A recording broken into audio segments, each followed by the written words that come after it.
Welcome to MYLAI Samayal. இன்னைக்கு நம்ம பார்க்க போற ரெசிபி வந்து சுண்டக்காய் குழம்பு.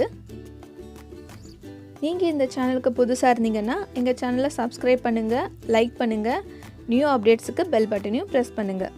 வாங்க வீடியோக்குள்ள போலாம். இன்னைக்கு வந்து நான் காஞ்ச சுண்டக்காய் ஒரு கப் எடுத்து வச்சிருக்கேன். ஒரு வெங்காயம், ஒரு தக்காளி, பூண்டு, ஒரு கொத்து கருவேப்பிலை, எலுமிச்சை பழம் பெரிய சைஸுக்கு எடுத்துக்கோங்க. அது நல்லா கரைச்சி வடிகட்டி வச்சுக்கோங்க. இப்போ நீங்கள் கடாய் சட்டி உங்கள் இஷ்டம் எது வேணால் வச்சுக்கலாம். அதில் 4லேருந்து 5 டீஸ்பூன் அளவுக்கு நல்லெண்ணெய் யூஸ் பண்ணுறேன். ஆயில் சேர்த்ததுக்கு அப்புறமா நம்ம வச்சுருக்கோம்ல சுண்டக்காய், அதை எடுத்துக்கோங்க. இப்போ அதில் போட்டு நல்லா நம்ம டீப் ஃப்ரை பண்ண போகிறோம். காஞ்ச சுண்டக்காய் எதுக்குன்னா, இதில் இருக்க சிறுங்கசப்பு வந்து நம்ம வயிற்றுக்கு அவ்வளோ நல்லது. சின்ன சின்ன பூச்சி எதுனா இருந்தாலும் வராது இதை சாப்பிட்டுட்டோன்னா. அதுக்காக தான் நம்ம இதை சேர்த்துக்கிறோம். இதை வந்து இந்த வெறுமனே நம்ம ஒரு சைட் டிஷ்ஷாக கூட சாம்பார் சாதத்தோடையோ இல்லை ரசம் சாதத்தோடையோ கூட வச்சு சாப்பிட்லாம். ரொம்பவே நல்லாயிருக்கும். இப்போ இது நல்லா ஃப்ரை ஆகிடுச்சு.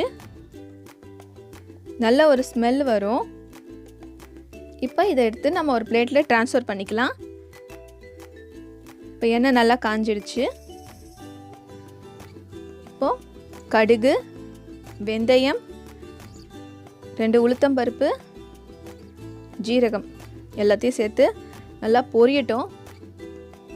எல்லாமே 1/4 டீஸ்பூன் போல் சேர்த்துக்கோங்க.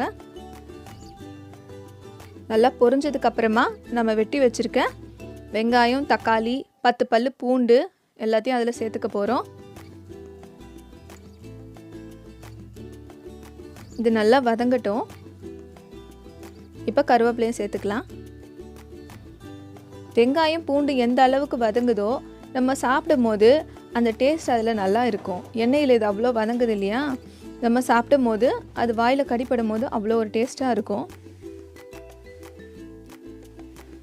இப்போ இது நல்லா வதக்கியாச்சு.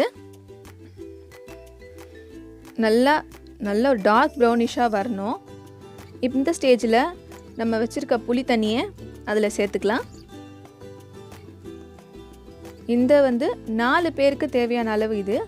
1/4 டீஸ்பூன் மஞ்சத்தூள், 3 டேபிள் ஸ்பூன் குழம்பு மிளகாத்தூள், சால்ட்டு சேர்த்துக்கோங்க தேவையான அளவு. நான் கல்லுப்பு தான் சேர்த்துருக்கேன். எனக்கு குழம்பு திக்காக இருந்தால் தான் பிடிக்கும், அதனால நான் வந்து திக்காக வச்சுருக்கேன். உங்களுக்கு கொஞ்சம் தண்ணியாக வேணும்னா நீங்கள் இதில் 1 டம்ளர் தண்ணி இந்த ஸ்டேஜில் ஆட் பண்ணிக்கலாம். ஸோ எல்லாம் முடிச்சாச்சு. இப்போ பிளேட்டை போட்டு கவர் பண்ணிடலாம். இது ஒரு 10 நிமிஷம் கொதிக்கட்டும். 10 மினிட்ஸ் ஆயிடுச்சு. அந்த பச்சை வாசனைலாம் போயிடுச்சு. இப்போ நம்ம வறுத்து வச்சுருக்க சுண்டைக்காயை அதில் சேர்த்துக்கலாம்.